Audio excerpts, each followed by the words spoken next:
Ladies and gentlemen, here we are again, another session of the Airfreight Pharma digital event. And I've got a great lineup of speakers here. And the session that we're going to cover, the topic is as follows. Many airlines have had to adapt their cargo operations to be able to deliver vaccines and other pharmaceutical products during the pandemic. How did the supply chain collaborate? And that magic word collaboration we'll be going into. So without further ado, I'd like to introduce my guests. So first and foremost, I've got Yulia Celetaria, and I always have to apologise to so many people about my pronunciation. I have trouble with my own name sometimes, so I do apologise. Yulia, is that okay? Right. That's Yulia, absolutely fine. Thank you so much for your generosity. And Yulia is the healthcare director of Volga-Dnepr Group. So brilliant and well done. Then we come to Walter Heider from SANOFI. He's the head of distribution platforms based in Frankfurt. And then we've got a well-known face, Sanjeev Gadhia, who's the founder and CEO of Astral Aviation Limited. So welcome on board, both Walter and Sanjeev. Really nice to have you. Welcome. Thank you. Thank you. And by no means least, but coming last in this select group is Marcel Kuijn from Air France KLM and Martin.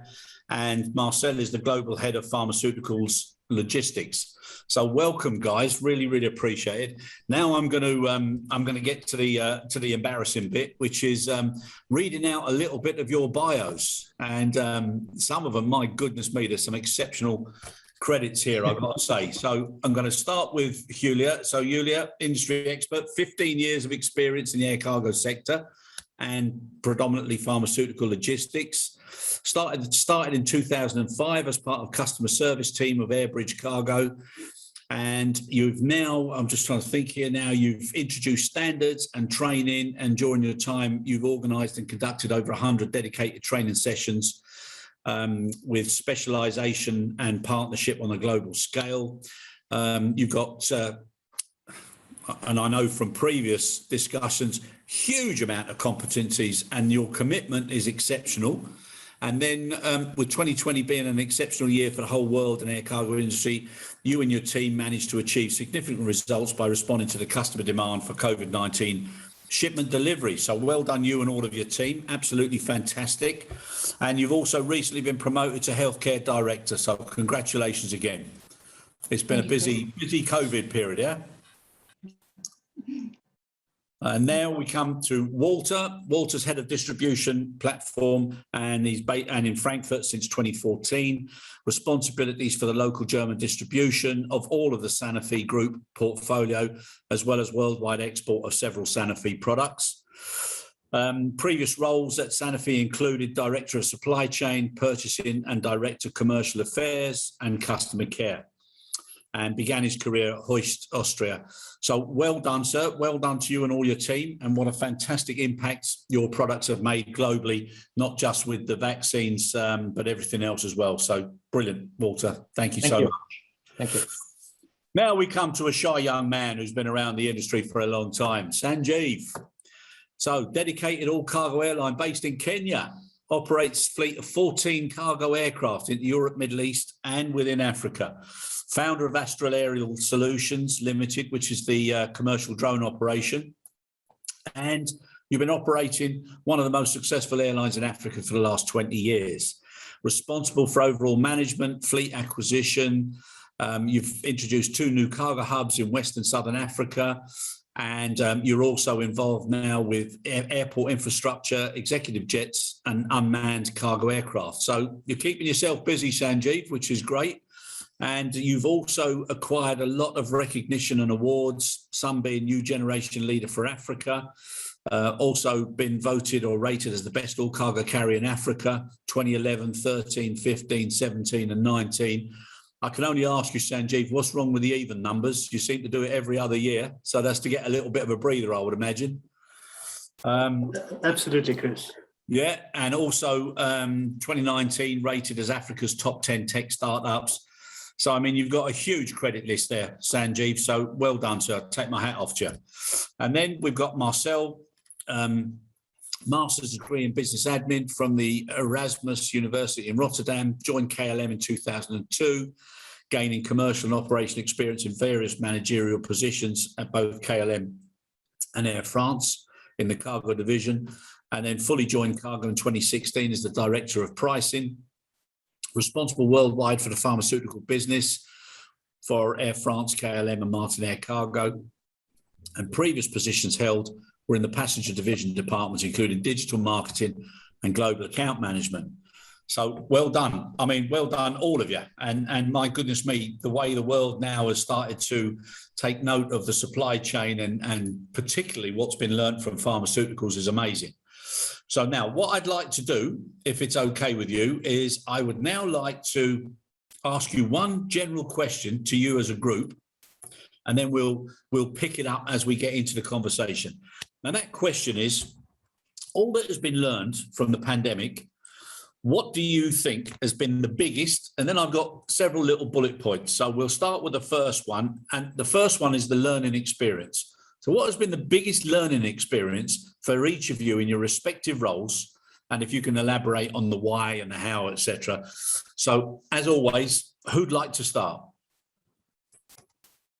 I can start, Chris. Excellent, excellent. Very short, I think. Number one point is talk to all stakeholders. And number two, learn from your mistakes, definitely, from your previous mistakes. And make educational decisions. Right. Now that's, Yulia, that's lovely from a general perspective, but what specific? So from you now, with all your experience and everything that you've been dealing with, what real learning experience has come to you? So, you know, scores on the floor, feet on the ground, what high impact learning experience have you gained from this particular exercise? Because they always say, you know, you should never waste a crisis. And my goodness me, this has been one of the most incredible ones we've ever had. May I join in here? I mean, SANOFI and its portfolio, I mean, it's a broad portfolio, and what we aim at as every pharmaceutical company is to keep quality, keep the high quality. So we have the full manufacturing set up, and we want to exactly this quality manufactured in our sites at the patient. We keep the quality up at the level of the patient.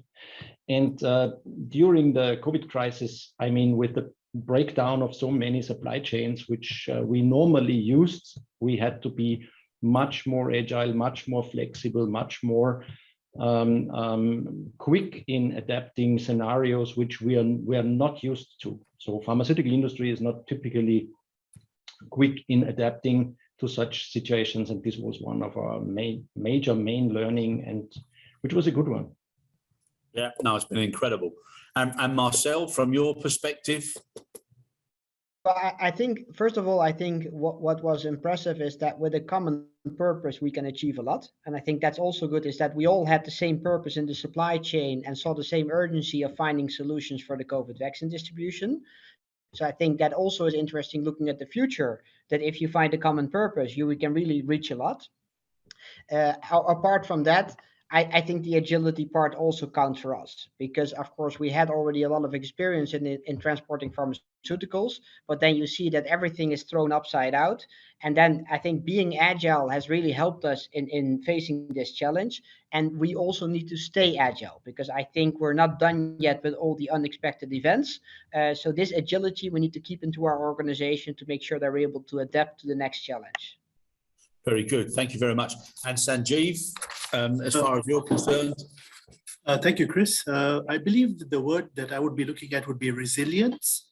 And this is something so important, because we're going through some very difficult times, and we need to have a very resilient strategy, one which is literally bulletproof, one which can continue to withstand all the challenges of COVID in terms of the crew, in terms of the fleet, and just to get the work done, despite all the hardships which come along the way. So I really believe that we need a very tough, bulletproof stroke resilient strategy, to achieve some of the challenges. And the challenges are not over. They keep on coming in Africa, where challenges are more compared to other parts of the world. But we just make sure that we go head on with all the challenges that come our way, and just make sure that if it is something that we have to get delivered in one of the most inaccessible and dangerous locations, we just get the job done. Yeah, no, well done, brilliant. And Walter, can I just, before I follow up with a couple of other points on that question, from your perspective, when you're choosing and you're influencing upstream selections of whether it be the forwarder, whether it be the handling agent, the carrier, etc., and irrespective of who selects who, have you seen now a difference in the way the whole chain starts to support each other and works with each other? Well, yes. I mean, we have, of course, we have global contracts. We have partners, long-standing partners, which we're working with. And as we saw some shortages, as we saw that no one was perfectly delivering or was able to perfectly delivering to our demand, we saw some of this. We saw some of broader cooperation. And as I said before, we saw also some emerging agility, which was needed, because what was in the end the challenge was to meet the patients, the customers' needs, and there we needed a lot more to join forces. Yes. Okay, and Julia, now that we've I think we've got a lot more credibility now when we use the word collaboration, because we can look back at all the things that happened, whether it's through ICAO, introducing the Praetors, fast tracking with customs, all of the things that have been done. In your network and your distribution, the selection of certain key hubs, how did you manage that, and what sort of criteria did you introduce to make sure that they were effective with the further distribution? Chris, I think the most important was for us to really stick to our, let's say, airline network specific. So we continued flying our historic routes. They happen to be also the main global trade lanes and the airports around those trade lanes. So of course we have used the Liège a lot, and Chicago Airport and Frankfurt Airport and Amsterdam and Shanghai. But I cannot really say that those airports are vaccine special airports, or they're really catering the needs of the vaccine or time and temperature sensitive pharmaceuticals transportation. And that's really upsetting, because sometimes you have mentioned ICAO. I can also mention IATA and their CIV certification program, where there are airports that have CIV certification, but absolutely doing a miserable job in handling pharmaceuticals. And on the opposite, there are airports without CIV certification that are so motivated and so willing to cooperate and collaborate with airlines and pharma companies and forwarders and so on to really make it work. So we look at the strategy that the airport chooses, because everybody is choosing now to work with, okay, there's pharmaceuticals and there's e-commerce, but we need really to understand what is behind those strategies. Is it really something they are looking as a long-term, or just a project for a couple of months, years? I don't know. So I think this is one of the main points, how to choose those pharma hubs and pharma airports, so to say. Yeah, and it's I mean it's a little bit different, but it's also similar to some of the other accreditations that have been used in the industry. Once they're in place for a while, it becomes the same old, and it's almost tick box. So it's interesting that you said that some with CIV or GDP, that they're not performing as well as they should do, and some without are really stepping up, which is great. Now, a question to any of you, an open question, and you a couple of you there have mentioned airports. Now, and it's just my personal opinion, I think now airports with their GHA partners have got a huge opportunity to influence what happens in the supply chain and our industry moving forward. And what you said there, Yulia, about whether an airport is just looking at it as a project or a long-term investment, I think the way the airports now are going to show their cards and look after their own ecosystem and introduce certain codes of practice within their ecosystem, that's going to really define and differentiate where the business is going to go in the future, and also other associated businesses that can come on board in those airport areas if they've got the land and the capability. Now, does anybody want to elaborate on that? Because I think that's really going to define the way cargo is going to be respected and maintained moving forward. I can just, yeah, of course, Sanjeev. After you, Walter. What, no, I just support what Julia said. I mean, whatever data we have and we monitor, we have 100% monitoring of each and every shipment we do. And whenever we have trouble, whether it's temperature excursions or something else, it happens mostly at airports. So it's absolutely where I can support what Julia says. But over to Sanjeev. Thank you, Walter. Chris, we have a big problem in Africa because there are only 5 airports in the whole of Africa which can handle vaccines at the airport. Because the airport infrastructure lacks cold storage facilities. Now, we're very lucky because the airport that we are based in, which is the Nairobi, the Jomo Kenyatta International Airport in Nairobi, has approximately 9,000 square meters of airside cold chain facility, which was built for the flowers. And of course, the flowers don't need to stay in the airport for days and months. It's just for a few hours. So what we did was we did a feasibility study for the COVAX, and we mapped out all the cold storage facility that we had at the airport in Nairobi, and we were shocked that we had so much facility that we could effectively store vaccines for the whole of Africa. And this is also very similar to the situation some of the other airports like Johannesburg and Addis Ababa. But when you look at a continent of 54 countries, technically 54 airports, there are only 5 airports which have the cold storage facilities. So this brings a very big problem for the airlines who are actually flying vaccines into some of the primary and secondary airports. So you're looking at small quantities of vaccines which can be handled by the Ministry of Health. Because if you take in a very big shipment of vaccines into a small country like Burundi, which does not even have an airside facility, you've got a big problem. You've got situations of expired vaccines and all those kind of things. So in Africa, the vaccine intake is going to take many, many years. And for a lot of the people who may not be aware, Africa's population, we only have 2% of the population in Africa which has been vaccinated. And that's a very serious problem. According to the statistics, by now we should be at 20%. So we are at 2%.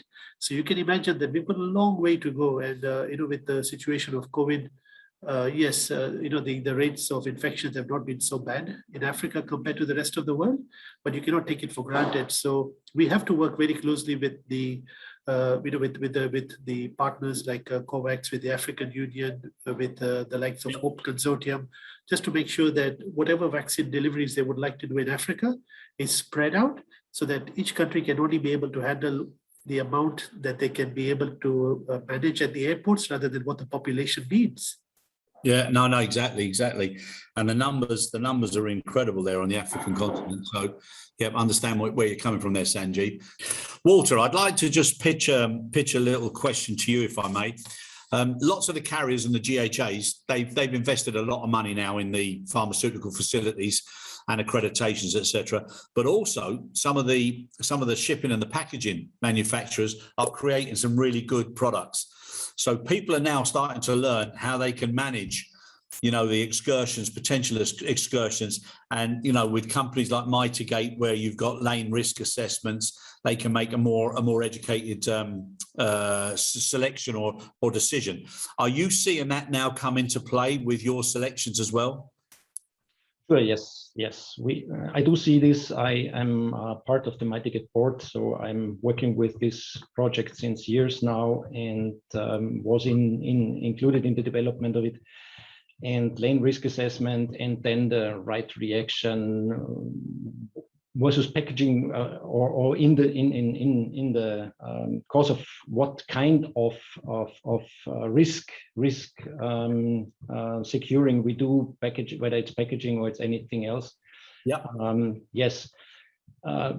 Packaging itself, whether it's active or passive, is also not only a question of securing, it's also very much, at least in SANOFI, a question of the ecologic way of thinking. So because all the passive solutions which are on the market are finally a burden for the planet, it's waste. It's waste. We have to see where we go to, where we can maybe send it back, reuse things. This is our main aim whenever we look at passive solutions. the active ones are the more favorable ones for us. So we go much more for active solutions, and try to mitigate risks as good as possible. Yeah. Yeah. Okay. And now, can I ask something now, Julia, or Sanjeev, or both? Okay. As far as both of your respective organisations, okay, there's been an awful lot of, as we said, collaboration, challenge, etc. But what wake-up calls do you think that this pandemic has now given to the industry that we can use positively moving forward? Sanjeev, would you like to start? Yulia, please, why did you start? Okay, Chris, I think a very good point is we have experienced, so to say, Pandora box August this year, with Shanghai airport being the largest airport in China collapsing completely, where now we have around 800 containers, active containers stock, where Walter is mentioning passive packaging is a burden to the planet. Active units are a burden to all airlines at the moment, right? To return them back to Europe, it's a horror story now. So I think a wake-up call is, and will continue, that you never know how the dynamics will continue. So everybody was really comfortable with China really getting back on track, and everything was really, really well going. And now August came, and all cargo flights were canceled and passenger flights were canceled. And now we are slowly resuming all these operations with life-saving pharmaceuticals into Shanghai. So I think this will continue in different regions throughout the next year at least. And this we have to consider for sure. Yeah. It's always changing. That's one thing that's constant. And Sanjeev? Chris, let me first start by saying that we have a cooperation that was actually done with the Volga-Dnepr Group and the Airbridge Cargo, thanks to Yulia and some of her colleagues. So about 3 months ago, and what is common about both the airlines is that we are a part of the Humanitarian Airfreight Initiative, which is an initiative which was started by UNICEF on behalf of COVAX. So what we did was we are now collaborating within the partners of the Airfreight Initiative, such as Airbridge Cargo, such as Etihad. And what we are really trying to do is to make the world a lot smaller than what it is really. When it comes to wake-up calls, we have wake-up calls every day, and every day is different. What we really need to look at is how do you keep the balance of what you're doing for a living and what you have to do for the vaccines. And that is very important because, we have other priorities, we have other commodities, we've got flowers which goes into Europe, we've got food that we carry for the UN. And on top of that, we have to make sure that we provide the priority for vaccines. So it's a very interesting balance. And it comes to a stage where we're now going into the peak season, with the shipping industry at a state of disruption.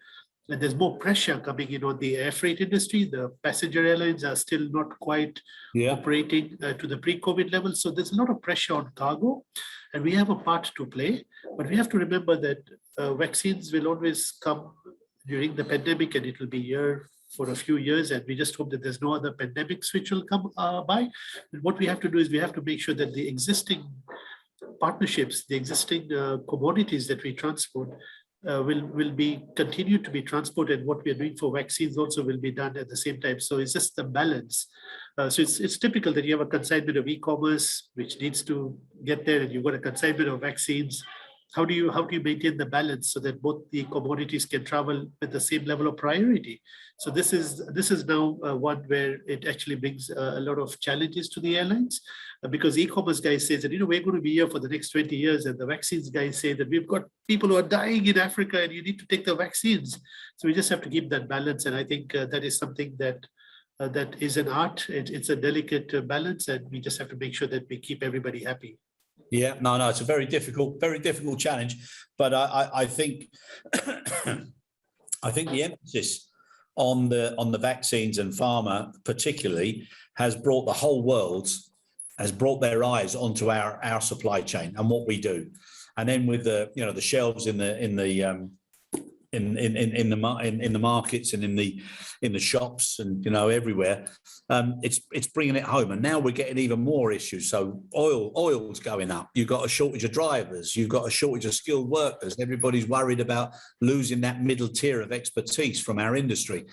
So the one thing that's coming into everybody's mind now is what a wonderful industry this is that we're in. So people like yourselves who are continuing to deliver and show how well it can be performed, it's absolutely fantastic.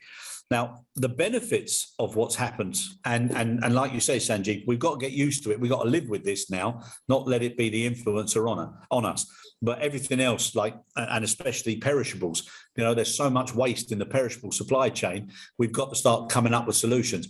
But I think what's happened now is things are happening much, much faster. Digitalization, you know, data, all the data sharing, people now realizing that you're much, much stronger together. It's so important that we continue to do that. So one of the things I'd like to ask you, Marcel, is with regards to worst case scenarios and risk, and every single corner of our business now, people are getting more respect, those that were familiar with risk and contingency and planning and not just having optimistic budgets that are the targets every single year.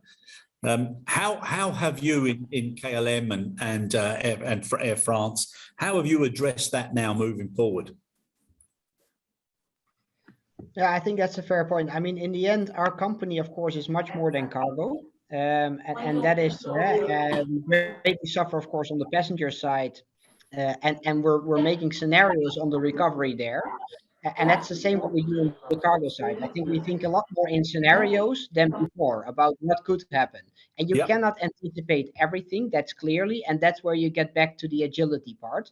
So I think there are scenarios you can work out and you can anticipate on. And besides that, you need to keep the agility in your operation and also in your strategy to adapt where needed. So I think it's a combination of scenario planning and keeping agility in your organization. Yeah, no, fair dues. Now, Walter, a little bit of not a controversial question, but a question that, you know, that we're aware of, and you are as well. SANOFI is always targeting sea freight over air freight. What are the reasons for this? And especially now, and not wanting to cast any negativity on any part of our supply chain team members, but there are certain areas that are really suffering at the moment, and not just from capability, but many other areas. Now, do you see that changing now moving forward, or do you see a combination air sea, and how do you see things mapping out? Because obviously the three other guests here will be very keen to hear what you're going to say about that one.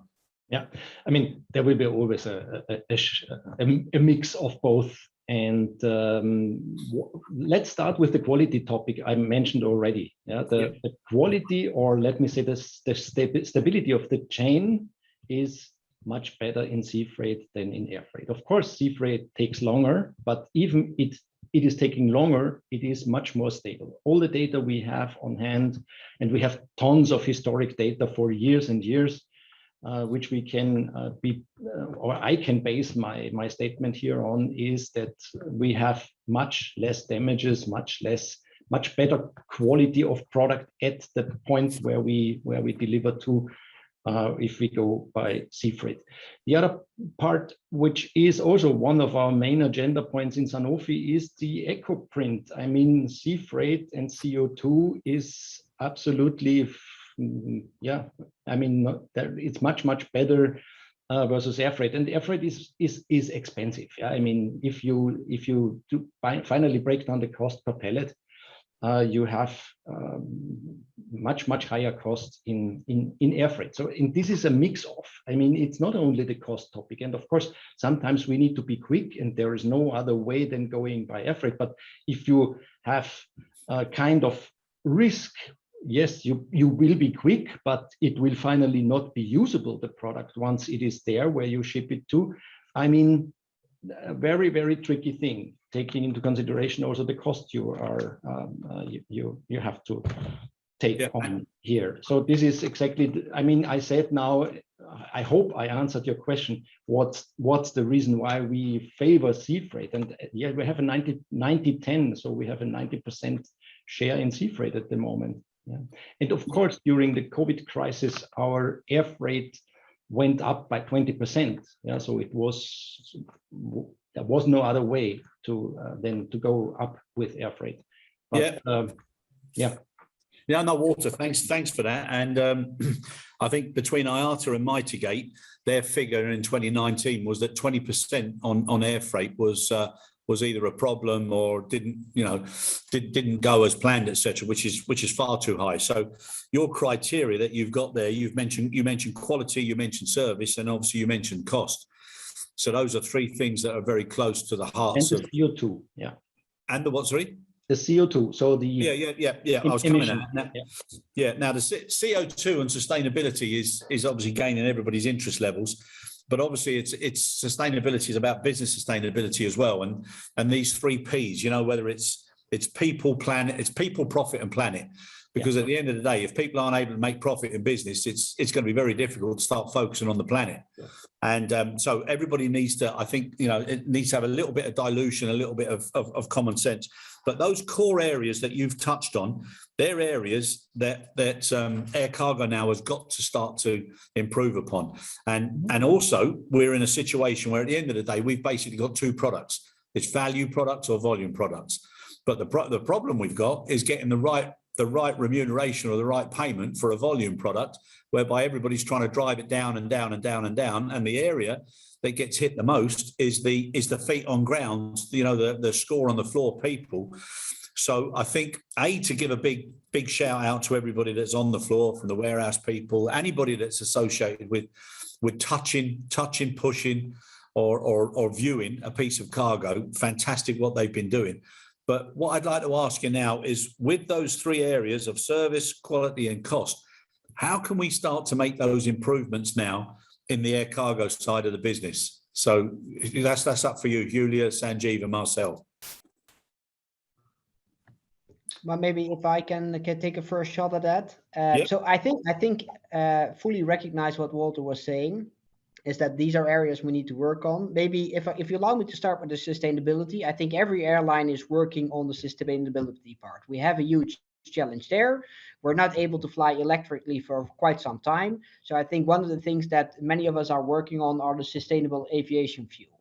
And there, in the end, we're working in the industry. That's about collaboration, because we need the forwarders, shippers to participate in that, to start contributing to that, in order to also at a certain moment lower the cost of this sustainable aviation fuel and make it more viable.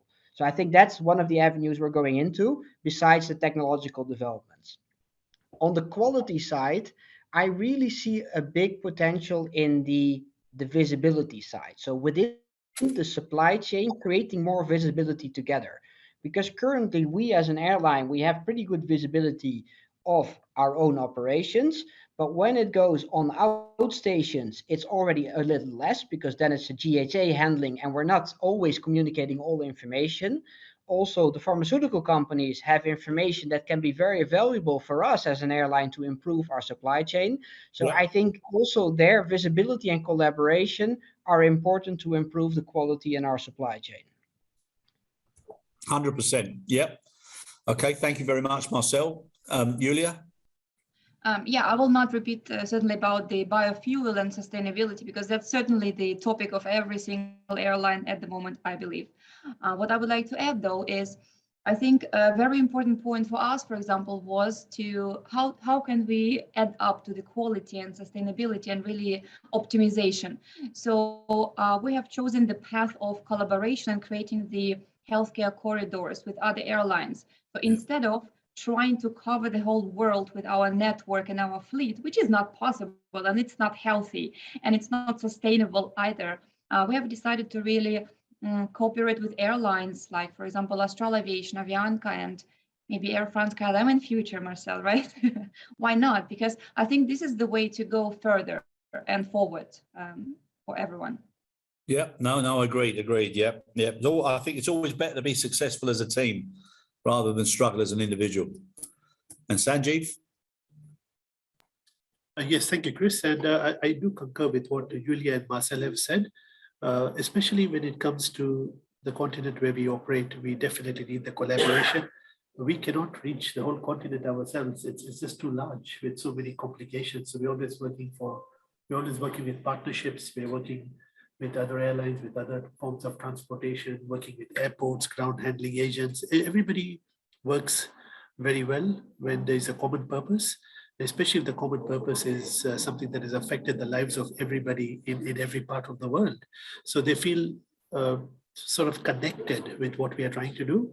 And really, everybody plays such a nice part, especially when you're doing flights into countries which are very high at risk. You see the level of enthusiasm when the plane reaches the airport. You've got people who are just sort of, going out of their way to make sure that the shipment of vaccines are offloaded and actually getting to the cold storage facility as quickly as possible. So it's a collaborative effort. And remember, the collaboration is not between the airlines; it's actually between everybody in the supply chain. Yeah. And we only play the part of delivering the vaccines from the airport to another airport, but that's the easy part. The difficult part is now doing the last mile. And that's the reason why, Chris, we are looking at drone technology in Africa, in developing a last mile delivery solution so that we can reduce the time it takes to reach the end destination and actually prevent vaccines from getting damaged, vaccines from expiring. So the collaboration has to go beyond the airport. It has to go right to the vaccination center, because do remember that vaccines do not save lives. It's vaccinations that save lives. And vaccinations, if you look at the supply chain, the magnitude of the people that are there, it's huge. And really, everybody's disconnected in some way or the other, but at some point in time, you find small connections which actually give you the resilience in the supply chain. And that's really incredible. And I'm so proud to be a part of that small part of the supply chain, because together we are making a big difference. Oh, huge. Yeah. And yeah, and there's so many people making the difference now. Now, something that is it's cropping up now in lots of the press news coverage is about inflationary pressures and how to keep good people. So, people being retrained, how to keep them. And then people are all automatically assuming that we don't have quality or we don't have good people because we don't pay them enough. But just to pay everybody more isn't the solution. So what's your opinions now of at least having an opportunity to create a sort of a super career level of multi-skilled personnel who understands that they are sort of like the SWAT team or the task force of that particular location, facility, airport, or whatever. And if they have to be asked to work harder and smarter, they're able to do it. But equally, the business would be able to share their time, sometimes on the ramp, sometimes in a cargo warehouse, sometimes in an admin office, so that they get an all-rounded perspective and they become more of a self-valued asset themselves. Do you think there's opportunities now for that to happen? Because that seems to me to be a more wiser way of remunerating people who are capable of multitasking. Anybody? Yes, I can answer that maybe. I would love to see it. I just wanted to, Chris, I think you're absolutely right. And for example, one of the projects for our companies to create the competence center, but not the competence center where you have a nice library of books and manuals and whatnot, SOPs, but actually having the experts from around the industry to exchange ideas and to really share and train other people as well. So I think that would be something that we're looking to create in the nearest future. Yeah, no, I think that's very wise, Yulia, because some of the exercises I've been involved in recently, and there's no disrespect to any training organisation or training criteria or curricula, but if any of you think of the most highest impact or the most valuable training course you've ever been on and what it cost, and then if you did a little exercise 3 months after you attended it with a blank piece of paper to write down everything you remembered, you would forget, or you would have lost awareness of about 60 or 70% of it. So if you're then paying for people to go on a course, it would be obvious to say, well, why am I paying for somebody who's going to forget 60 to 70% in such a short period of time? And why am I relying on the memory test when they do an exam or an exercise directly after they finished, instead of in maybe 3 or 4 months' time to see what the retention of knowledge is? So I think all of those things now have to change. And something I'm interested in, Walter, is when you guys make your upstream decisions, you obviously look at competence, and I know in Mitigate now, you're looking at certain training, you're looking at the capability, succession management, you're looking at all areas like that. Yeah, we do so. I mean, whatever we ship it's on qualified routes, it's with qualified partners, it's with standard shipping instructions, it's with quality agreements, with as much as possible partners we have, or identified partners, I have to say, because sometimes we have surprises in the supply chain. We detect partners or partners of partners which are finally not working up to the levels. And what you said before with this qualification of people at airports, for example, with this multi functional and really dedicated people taking care of something which is desperately needed somewhere, that would help a lot. So in order to fill gaps which we always face. Yeah, no, good, thank you. Marcel, have you got any comment on that? No, I think not much to add here, because indeed finding the people with the right skills is not always that easy, but also retaining them is also not that easy. So I think also giving them career perspective so that they can evolve within an organization is quite important. And evolving doesn't always mean moving up. It can also mean that you do different parts, different activities in the organization, and that can help you to keep them motivated and to retain them, which is an equal challenge to acquiring new people at the moment. Yeah, 100%. Okay, now guys, we're coming to the end because I know that there's a time limit on the amount of support you're able to give to this particular session. So before we finish, what I'd like to do, if you don't mind, I'd like to ask each of you. So whoever wants to go first gives the others a little chance to have a think on it. But what I'd like to ask you is, what would you like to see happen within the supply chain teamwork and collaboration platform moving forward that would and will make a huge difference, a high impact to the business within the next 6 to 9 months? If you had a magic wand, or if you were able to say, this is what we're now going to do. So I know it's a little bit of a Harry Potter open question there, but who'd like to go first? I can go first. Julia. Chris, I think it's a relatively easy question to me, or for me. I think that in the next, let's say 1, 2, 3 years, I would like to see that all types of healthcare goods and pharmaceuticals have the same focus as COVID vaccines at the moment. You know, the COVID vaccines seem to be the focal point of every conference, discussion, and everywhere you hear that. I think it's a little bit unfair to all others, like cancer treatment and immunization programs for children and everything else. So I think we just have to really bring up this healthcare logistics game up to the level of COVID-19 vaccines. Very good, very good. And I like the way you said it was a very easy, simple question. So you've put absolutely no pressure on the 3 gentlemen that follow you. Let me just support Julia on what she said. First of all, I think I fully support that. I think we managed to reach the next level there, and our ambition should be to pull the entire pharmaceutical transportation there. But for me, I would say visibility. And I mentioned it before, but I really believe that each party in the supply chain has information that is valuable for the other parties in the supply chain.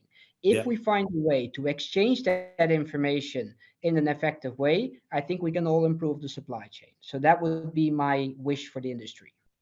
Yeah, and it's crazy. It's almost like being children in a schoolyard with your sweet bag. If everybody says, would you like a sweet? You say, yes, please. But when they come up and say, can I have one of yours? It's like, well, no, not at the moment. Yeah. So, yeah, no, I agree with that, Marcel. And Walter and Sanjeev, who'd like to go? Yeah, I key in here with a wish list from my side. I mean, capacity availability. I mean, this is something which we don't have at the moment. So it's really something where the ramp up is needed. I'm sure it will be there. I see and hear a lot of activities around my partners I'm working with, and this is typically something which we need. I mean, some of the demand is really peaking, sometimes unplanned peaking, and there we need more flexibility and more capacity. Yeah, okay, fine. Thank you very much. And down to you, Sanjeev. Thank you, Chris. In my case, it would be communication. And the problem we're having is that the vaccine manufacturers are just not communicating enough. They're not giving us a projection of what they need to transport over a period of 2 to 3 months, forget weeks. And this is a bit sad because everybody knows what has to be done. Everybody knows about the geopolitics of the vaccines from India. But if I were to ask a manufacturer that I need their projection in December, which is our high season, we don't have a projection. So what happens is that we get short notice. Now there's a big rush of the Pfizer vaccine refrigerators for Africa. And then we'll have the mad rush of the vaccines, which will come at the same time as the Christmas time rush. But if only one can communicate with the airlines and actually give them a forecast of what is coming in the horizon, and we're just sort of talking about just simple communication, then it becomes so much easier to plan because it's all about planning. I mean, we know what flowers we're going to transport in December and in January, and I can even go up to April with my forecasting. But when you look at vaccines, it just suddenly comes and it goes. Comes and goes. So what we really wish is better communication, because with better communication comes planning, comes coordination, and it comes capacity building. So we can actually add the capacity when we know about it, but when we know that something has to be done in a week's time, it's so difficult for the airlines because you've got crew constraints, you've got human resources, you've got capacity constraints. So if I ever had a wish, it would be for better communication. And that is so important, and it's totally lacking. Yeah. Finally, Chris, may I add a comment there, because you pointed directly on pharmaceutical industry here. Now it's on you. Get the magic wand, because this was typically the hen and egg story here. Yeah. So Sanjeev wants the forecast. I want the capacity. So how can we get out of this? Yep. And Walter. That was very, very well put, my friend, and it's accepted the challenge. And please God, touch wood, inshallah, what we're going to do in the next at the next face-to-face is we're going to bring up all of these comments and see exactly how well we did, and we'll have them on a success pinboard. So, yeah, I recognise what you're saying, and I think that all of the issues that have happened over the last 18 months,